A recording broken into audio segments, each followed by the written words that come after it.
नमस्कार, जय हिंद, वंदे मातरम। दोस्तों, मैं हिंदुस्तानी निहाल हिंदुस्तानी एजुकेशन पॉइंट में आपका तहे दिल से स्वागत करता हूं। आशा है कि आप लोग अच्छे होंगे। दोस्तों, आप देख रहे होंगे आज का टॉपिक क्या है, पर्यावरण अध्ययन, जिसमें कुछ जीके के क्वेश्चन, कुछ जीएस के क्वेश्चन जो बहुत ही महत्वपूर्ण तथ्य हैं।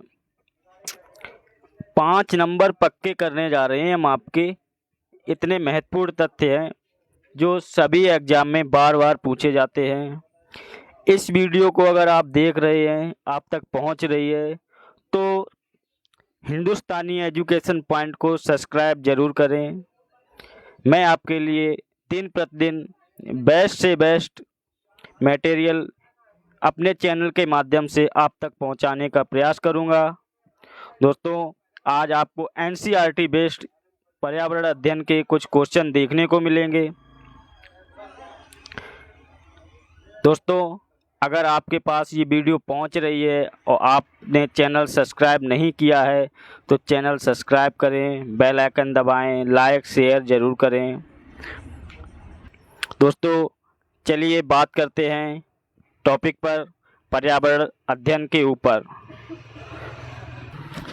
दोस्तों, हमने भारतीय वन्यजीव संरक्षण अधिनियम, ये अधिनियम प्रत्येक जिस एग्ज़ाम में जीके जीएस पूछा जाता है उस एग्ज़ाम में ये क्वेश्चन यहाँ से देखने को ज़रूर मिलते हैं। वीडियो को लास्ट तक देखें, आपको कुछ वन लाइनर क्वेश्चन भी दिए जाएंगे और कुछ फैक्ट बेस्ड और कुछ थ्योरी बेस्ड। इस प्रकार हम आपके कम से कम 5 नंबर पक्के करेंगे जीके जीएस में। चलिए दोस्तों, बात करते हैं वन्यजीव संरक्षण अधिनियम। वन्यजीव संरक्षण अधिनियम क्या है, इसके बारे में जानेंगे। भारतीय वन्यजीव संरक्षण अधिनियम कब आया? 1972 में ये आया।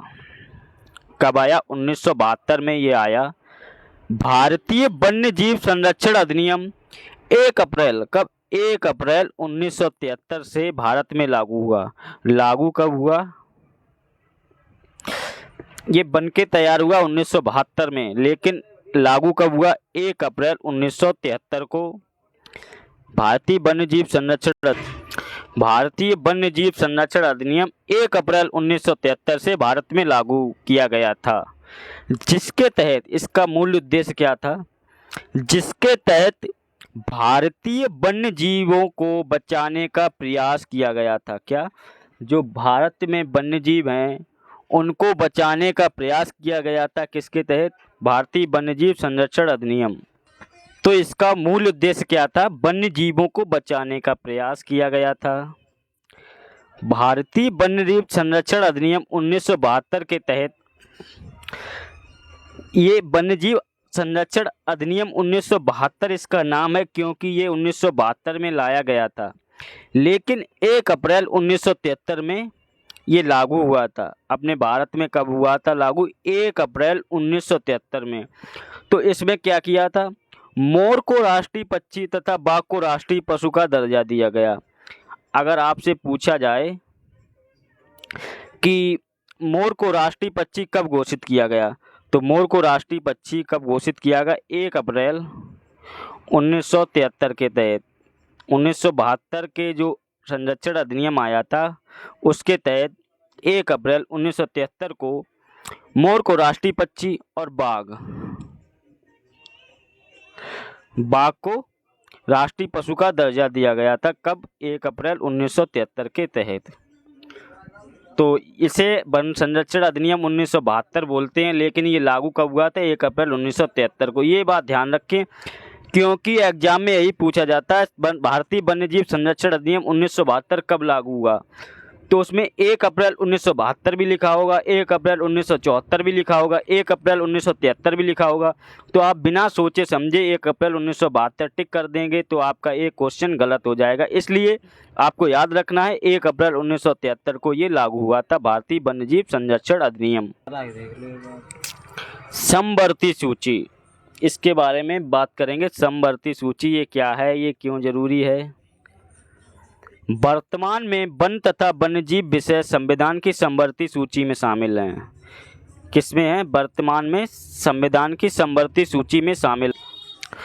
तो समवर्ती सूची में भारतीय वर्तमान में वन तथा वन्यजीव विषय संविधान की समवर्ती सूची में शामिल हैं, समवर्ती सूची में शामिल हैं।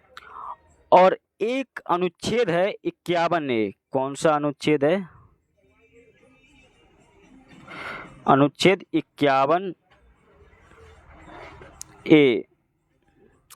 अनुच्छेद 51 ये क्या कहता है कि पर्यावरण का संरक्षण एवं सुधार, जो वन है उनका संरक्षण और सुधार के लिए हमें अनुच्छेद 51A बताता है कि प्रत्येक भारतीय का ये कर्तव्य होगा कि वो अनुच्छेद 51A के तहत पर्यावरण का संरक्षण एवं उसका सुधार करे। तो इसके बारे में हमने सीखा। वन तथा वन्यजीव सन 1976 के, कब? 1976 के 42वें संविधान संशोधन के द्वारा समवर्ती सूची में जोड़ा गया। कौन सा? 42वां संविधान संशोधन हुआ था। उसमें वन तथा वन्यजीव 1976 के बाद समवर्ती सूची में जोड़ा गया। पहले ये वन तथा वन्यजीव समवर्ती सूची का हिस्सा नहीं था, ये अलग था। लेकिन 1976 में जब 42वां संविधान संशोधन हुआ तब वन तथा वन्यजीव को समवर्ती सूची में जोड़ दिया गया। वन तथा वन्यजीव पहले राज्य सूची का विषय थे। क्या थे? राज्य सूची का विषय थे वन तथा वन्यजीव। और शिक्षा,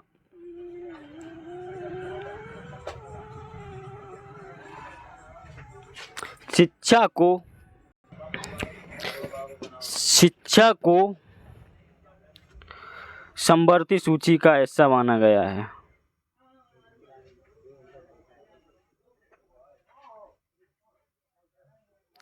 शिक्षा, जो निःशुल्क शिक्षा है, 6 से 14 वर्ष के बच्चों की शिक्षा, निःशुल्क शिक्षा, इसको भी समवर्ती सूची का हिस्सा बना दिया गया है।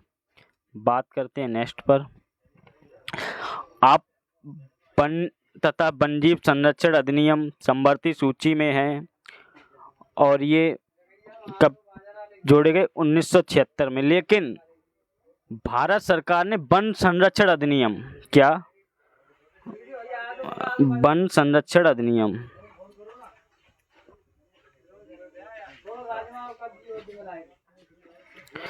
वन संरक्षण अधिनियम, अगर वन संरक्षण अधिनियम की बात की जाए तो वन संरक्षण अधिनियम कब आया इसके बारे में भी याद रखें। वन संरक्षण अधिनियम 1980 कब आया? वन संरक्षण अधिनियम 1980 में आया है। दोस्तों, वीडियो को लास्ट तक देखें तभी आप अच्छे से समझ पाएंगे, क्योंकि इसमें बहुत ही इम्पोर्टेंट फैक्ट के साथ हमने वीडियो को बनाने का प्रयास किया है।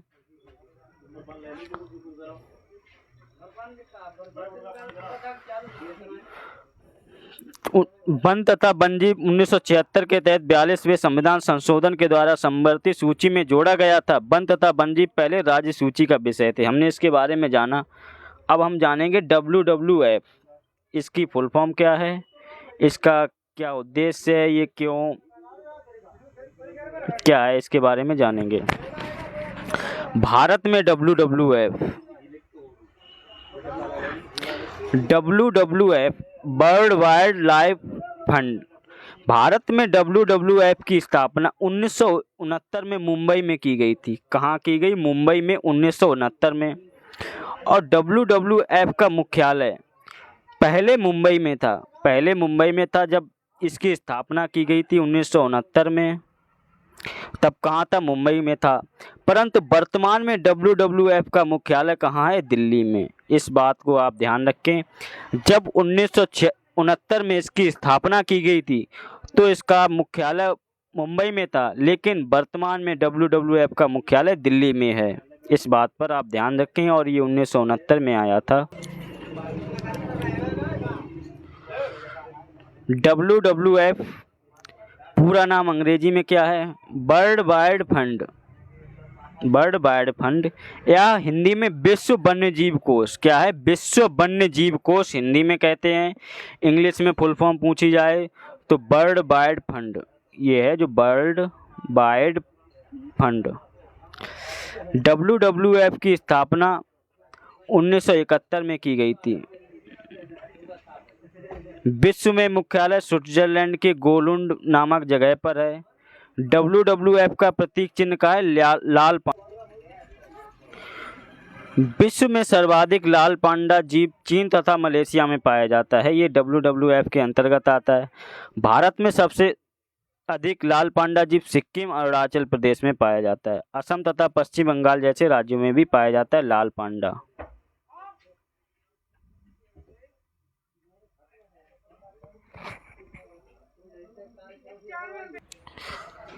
तो इसका प्रतीक चिन्ह क्या है? लाल पांडा जीव है WWF का। बात करते हैं नेक्स्ट IUCN का पूरा नाम international union for conservation of nature. International union for conservation of nature, Hindi में इसे कहते हैं अंतर्राष्ट्रीय प्रकृति संरक्षण संघ। इसकी स्थापना कब हुई थी? 1969 में। 1969 में इसकी स्थापना की गई थी। और WWF की world wide for fund WWF इसकी 1961 में हुई थी। और IUCN की स्थापना कब हुई थी? 1969 में। IUCN का मुख्यालय विश्व में मुख्यालय स्विट्जरलैंड में। स्विट्जरलैंड में एक मार्क्स नामक जगह पर स्थित है। ये जगह है स्विट्जरलैंड में जहाँ पर IUCN का मुख्यालय है। लेकिन भारत की बात की जाए तो भारत में IUCN का मुख्यालय कहाँ पे है? दिल्ली में है। भारत में इसका IUCN का मुख्यालय। रेड डाटा बुक क्या है? रेड डाटा बुक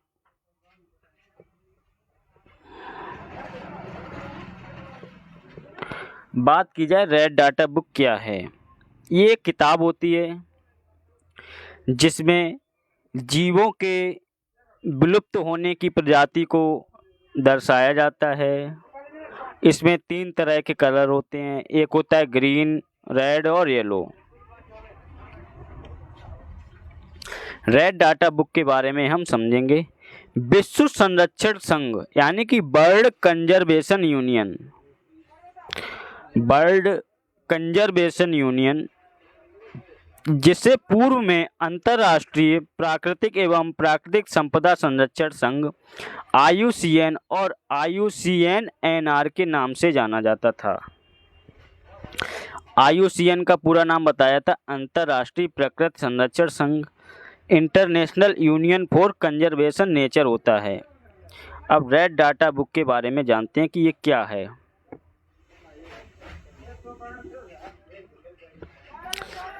IUCN एक सूची जारी करता है। IUCN जो होता है इंटरनेशनल कंजर्वेशन फॉर नेचर, ये IUCN होता है एक सूची जारी करता है जिसे रेड डाटा बुक कहा जाता है। क्या? जिसे रेड डाटा बुक कहा जाता है, जिसमें संकटापन्न जीवों की प्रजातियों के प्रकार तथा उन प्रजातियों का वर्णन किया जाता है जो कि विलोपन के खतरे से गुजर रही हैं। क्या? जो विलोपन के खतरे से गुजर रही हैं, जो जैसे कि अपने यहाँ से अभी गिद्ध, बाज, ये अपने यहाँ से विलुप्त प्रजाति में आने वाले हैं। तो इन जीव जंतुओं का लेखा जोखा रेड डाटा बुक में होता है जो IUCN द्वारा जारी किया जाता है। IUCN रेड डाटा बुक किसके द्वारा? ये क्वेश्चन बहुत बार आ चुका है, 100% आता है ये क्वेश्चन, और ये बहुत बार आ चुका है कि रेड डाटा बुक जो सूची जारी करता है वो कौन करता है? वो IUCN करता है। इसके बारे में हमने आपको इसलिए पहले बता दिया IUCN क्या है। और जो प्रजातियां विलुप्त की ओर जा रही हैं यानी कि जो गायब हो रही हैं, जिनका खतरा है कि ये प्रजातियां भविष्य में नहीं देखने को मिलेंगी, जीव जंतु पशु पक्षी, तो उनका लेखा जोखा रेड डाटा बुक में होता है, जिसे IUCN द्वारा जारी किया जाता है। विलोपन के खतरे से गुजर रही हैं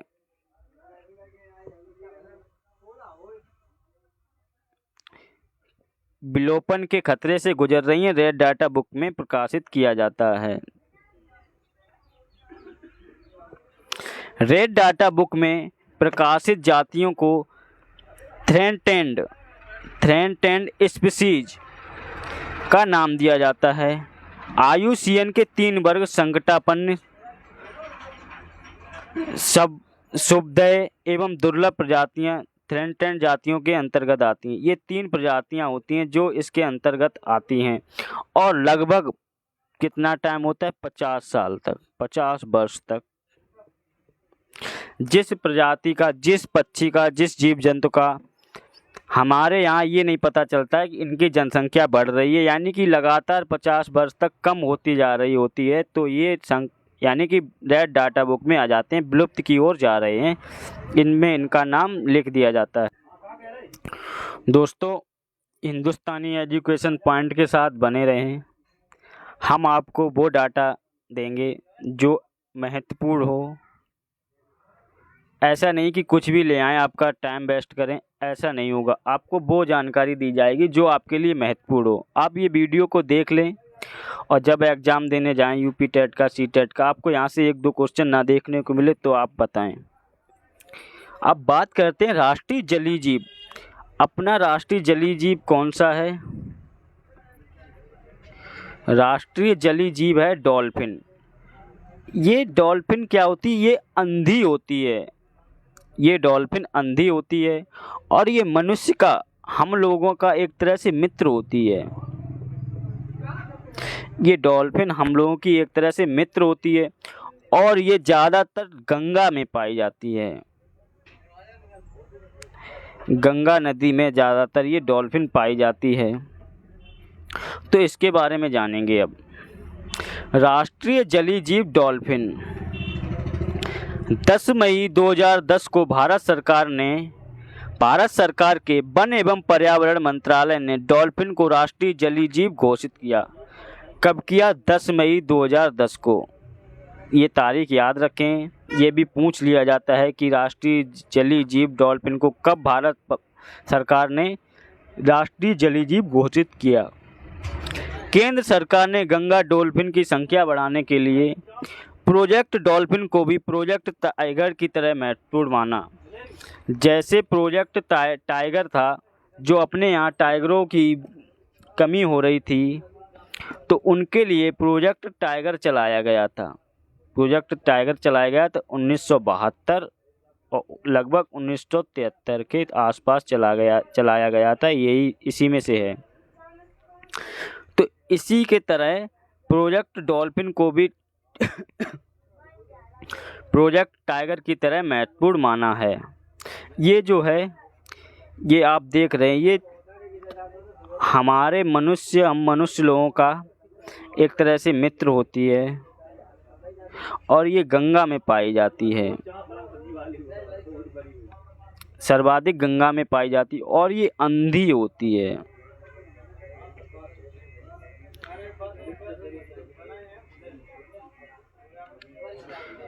विश्व के ताजे पानी के केवल 4 क्षेत्रों में डॉल्फिन पाई जाती हैं। क्या जो ताजे पानी होते हैं?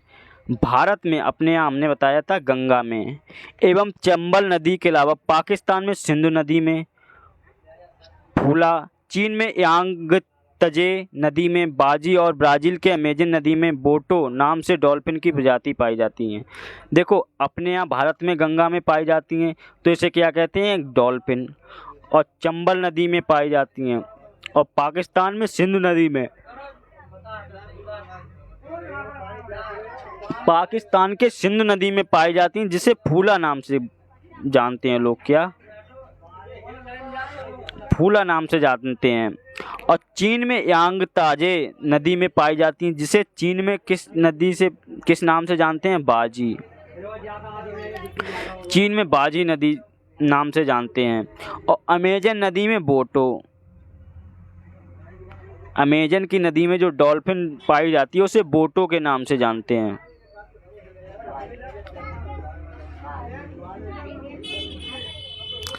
गंगा में पाई जाने वाली डॉल्फिन दृष्टिहीन होती है। हमने आपको बताया था कि इनकी आंखों में लेंस, तो हम बता रहे थे कि गंगा में पाई जाने वाली डॉल्फिन दृष्टिहीन होती है।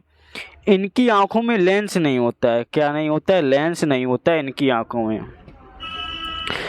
मादा डॉल्फिन की लंबाई नर डॉल्फिन से अधिक होती है। जो मादा डॉल्फिन होती है उसकी लंबाई जो नर होती है उससे अधिक होती है। डॉल्फिन का उल्लेख महाभारत एवं बाबरनामा में भी मिलता है। क्या महाभारत एवं बाबरनामा में भी डॉल्फिन का उल्लेख मिलता है? दोस्तों, अभी हमने इसके बारे में सीखा था IUCN, WWF, UNEF, CITES। अब इसके बारे में थोड़ा और जानते हैं। IUCN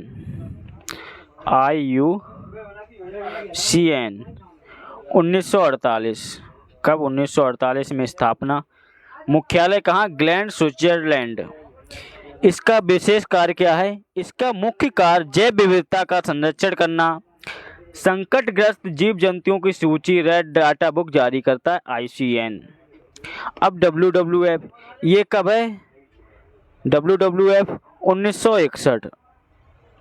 इसका मुख्यालय मोरजेस, Switzerland.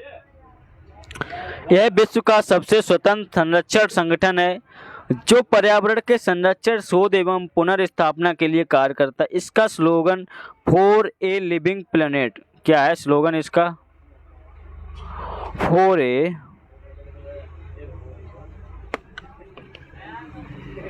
Living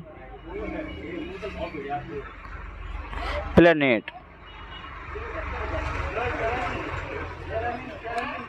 for a living planet इसका स्लोगन है।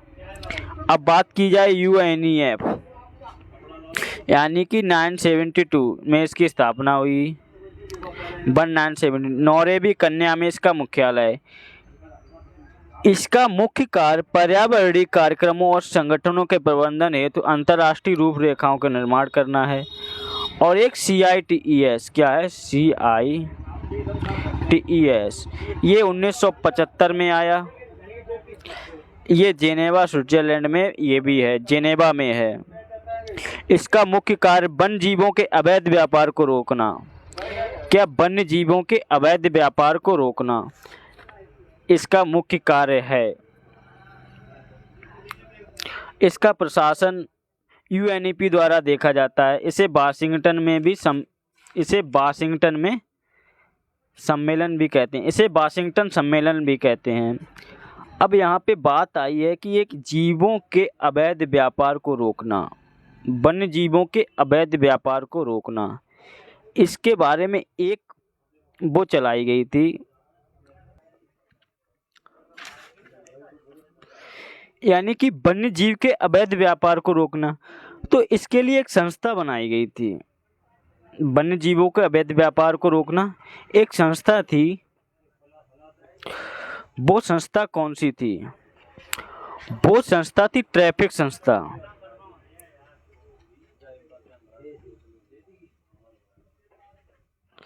ट्रैफिक संस्था थी। ट्रैफिक संस्था नाम का था, एक संस्था थी ट्रैफिक। इसका क्या था? इसका मुख्य उद्देश्य था व्यापार को रोकने हेतु, यानी कि जो पशु हैं उनके दांत, खाल, हड्डियां, इन चीज़ों को अवैध व्यापार हो रहा है उनको रोकना था। ये ट्रैफिक संस्था के अंतर्गत आता है।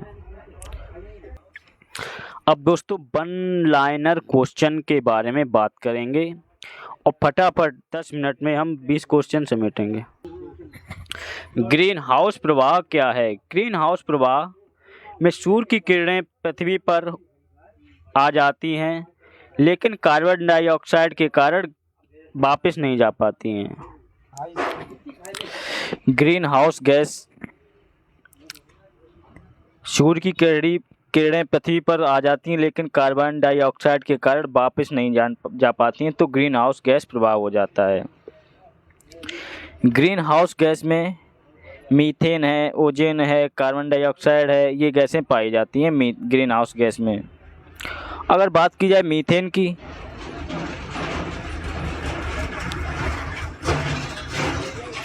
अगर मीथेन गैस की बात की जाए तो ग्रीन हाउस प्रवाह के अंतर्गत ये गैस आती है मीथेन। जब खेतों में धान गाड़ा जाता है तो उसमें से मीथेन गैस सर्वाधिक निकलती है, मीथेन गैस निकलती है। और जो ऊंट होता है, ऊंट जुगाली करता है, जो सफ़ेद झाग निकलता है उसमें मीथेन गैस होती है।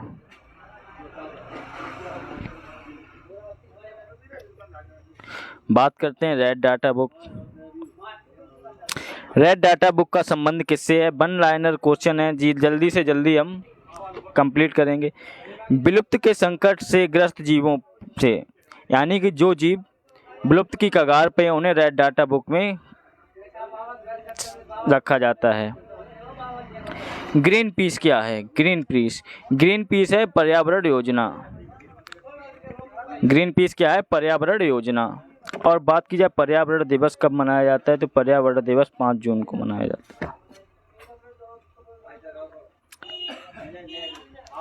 बात की जाए भारत का पर्यावरण शिक्षा केंद्र कहाँ स्थित है? भारत का पर्यावरण शिक्षा केंद्र कहाँ स्थित है? तो ये भारत का पर्यावरण शिक्षा केंद्र अहमदाबाद गुजरात में स्थित है।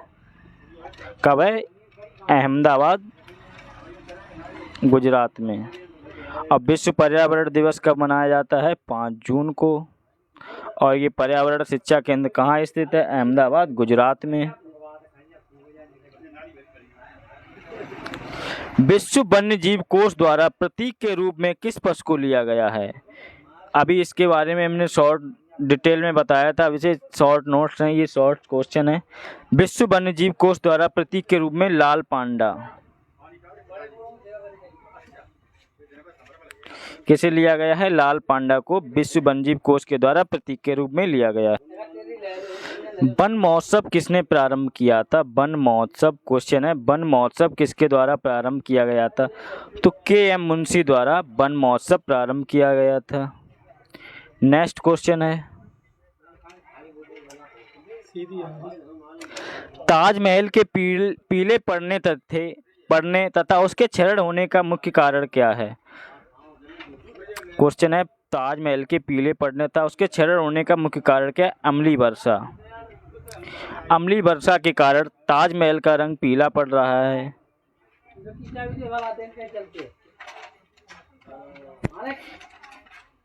Environment education for kids USA कहाँ पर स्थित है? तो ये विस्कॉसिन, कहाँ पर है? विस्कॉसिन में स्थित है ये। बात की जाए फोटोकॉपी मशीन में कौन सी गैस उत्पादित होती है? तो फोटोकॉपी मशीन में ओजोन दिवस कब मनाते हैं?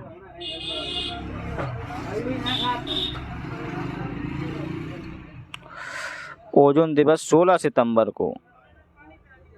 कब मनाया जाता है? 16 सितंबर को ओजोन दिवस मनाया जाता है।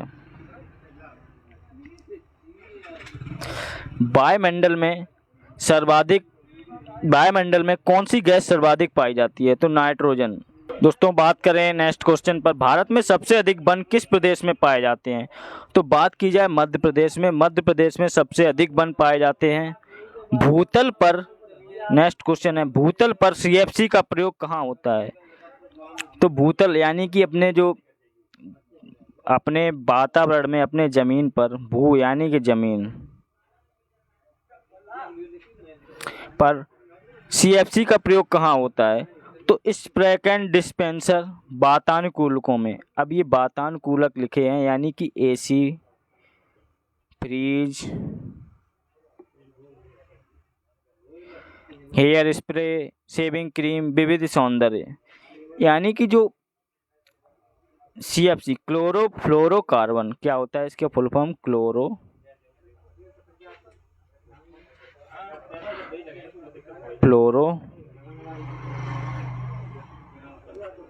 कार्बन। सीएफसी की फुल फॉर्म होती क्लोरोफ्लोरोकार्बन।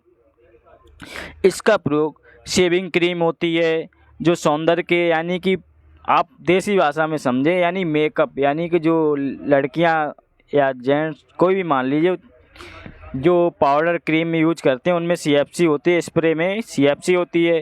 हेयर स्प्रे है, इसमें भी सीएफसी पाया जाता है। और रेफ्रिजरेटर यानी फ्रिज में और स्प्रे कैन डिस्पेंसर, इनमें सीएफसी पाया जाता है। नेक्स्ट क्वेश्चन है, संयुक्त राष्ट्र पर्यावरण कार्यक्रम यूएनईपी का मुख्यालय कहाँ है? तो इसका मुख्यालय कहाँ है? नैरोबी केन्या केन्या में नैरोबी है, वहाँ पे इसका मुख्यालय है यूएनईपी का।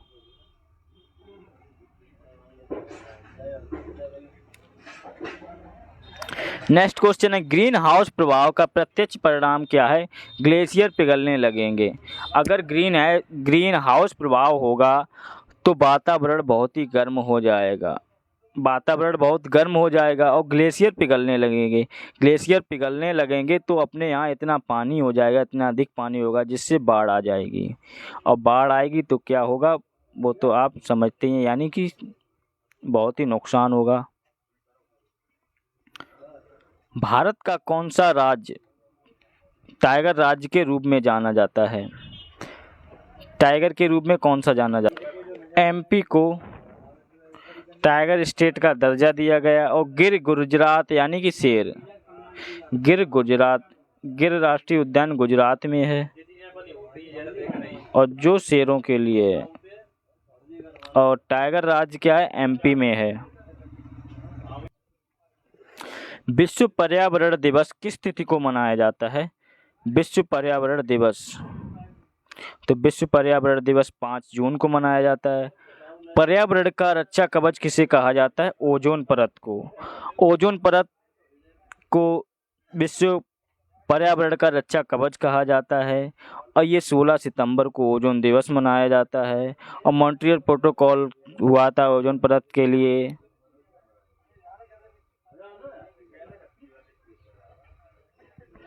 और ओजोन परत की जो मोटाई, लंबाई, चौड़ाई, ये मोटाई नापी जाती है, वो किस में नापी जाती है? डॉप्सन। क्या है? डॉप्सन में। डॉप्सन में ओजोन परत की लंबाई को नापा जाता है। और ये ओजोन परत पर्यावरण का रक्षा कवच कहा जाता है, क्योंकि ये सूर्य द्वारा अल्ट्रावायलेट किरणों को, अल्ट्रावायलेट यूवीसी बीसी होती हैं, इनको रोकता है। जिससे अगर ये अल्ट्रावायलेट किरणें सूर्य द्वारा छोड़ी जाती हैं, वो किरणें अगर पृथ्वी तक आएंगी तो त्वचा कैंसर हो जाएगा। क्या? त्वचा कैंसर हो जाएगा अगर अल्ट्रावायलेट किरणें पृथ्वी तक आएंगी तो। सर्वाधिक जैव विविधता कहाँ पाई जाती है? ट्रॉपिकल रेन फॉरेस्ट में सर्वाधिक जैव विविधता पाई जाती है। बात की जाए नेक्स्ट क्वेश्चन पे, राष्ट्रीय पर्यावरण अनुसंधान केंद्र कहाँ स्थित है? नागपुर, महाराष्ट्र में स्थित है। चिपको आंदोलन का पीछे मुख्य उद्देश्य क्या था? चिपको आंदोलन का मुख्य उद्देश्य क्या था? वनों की सुरक्षा। इसी की तरह एक एपिको आंदोलन चलाया गया था। इसी की तरह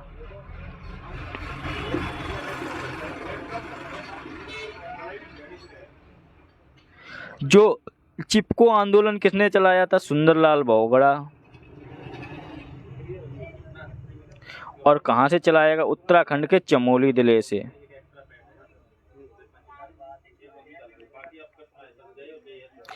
सुंदरलाल बोगड़ा द्वारा ये चिपको आंदोलन चलाया गया था और इसका मुख्य उद्देश्य क्या है? वनों की सुरक्षा के लिए। इसी की तरह एक एपिको आंदोलन, क्या? एपिको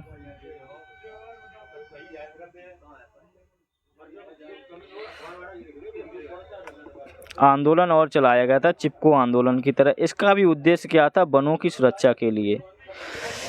इसका अगर इसके जनक की बात की जाए, ये किसने चलाया? तो पांडुरंग हेगड़े।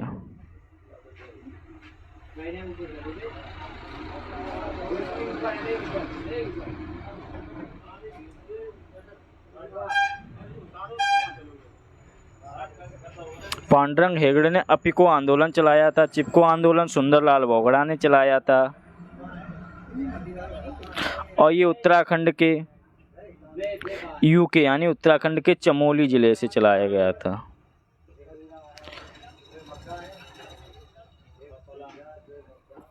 अब बात करते हैं नेक्स्ट क्वेश्चन पर।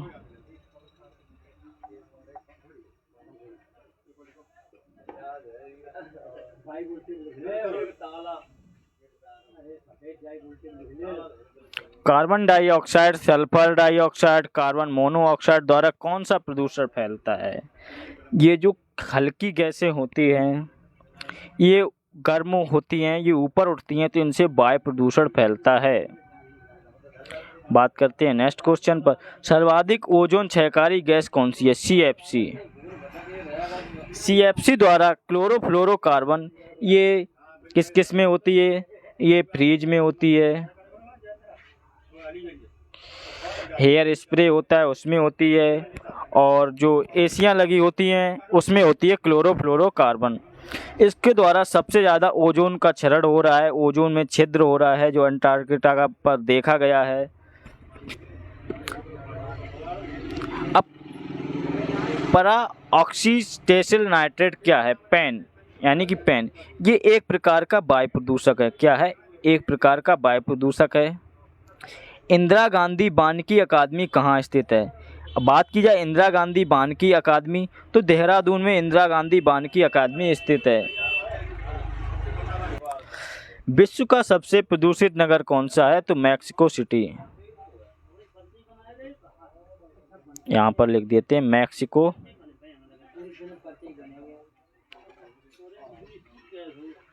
सिटी है जो विश्व का सबसे प्रदूषित नगर है।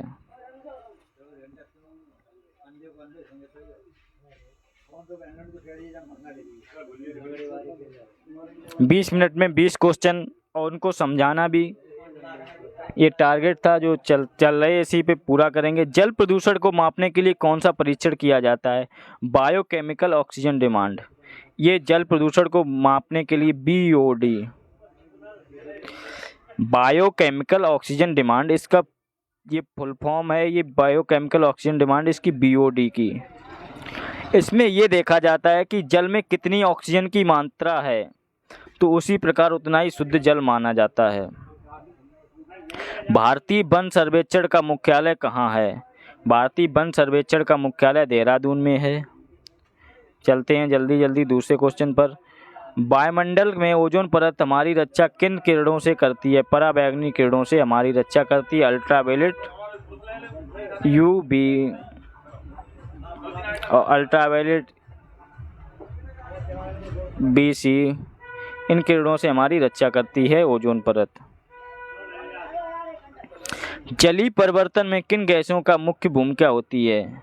जलवायु परिवर्तन में किन गैसों की मुख्य भूमिका होती है?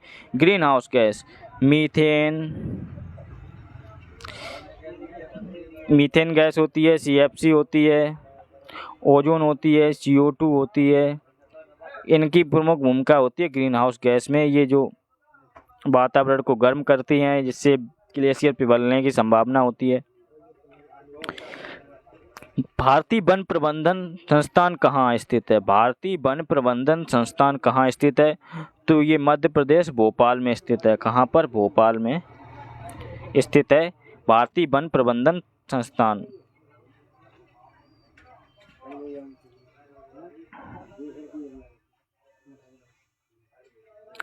दोस्तों आज कुछ राज्य के जैसे कि असम राज्य के कुछ राष्ट्रीय उद्यान लिए गए हैं।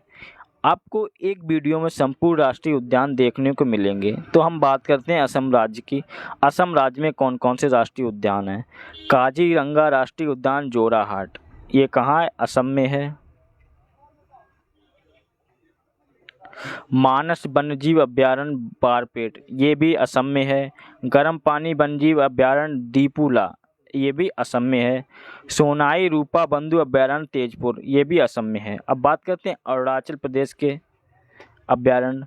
नामदफा वन्यजीव अभयारण्य तिरप, ये अरुणाचल प्रदेश में है। पककुई वन्यजीव अभयारण्य कामेंग, ये अरुणाचल प्रदेश के हैं। उत्तर प्रदेश की बात की जाए, अगर उत्तर प्रदेश की बात की जाए यूपी की, तो यूपी में चंद्रप्रभा अभयारण्य वाराणसी, ये है यूपी में। दोस्तों आज के लिए इतना ही, मिलते हैं नेक्स्ट वीडियो में, तब तक के लिए जय हिंद, नमस्कार, Vande Mataram. Video like subscribe share करते रहें। मैं हिंदुस्तानी निहाल आपके साथ बना रहूँगा।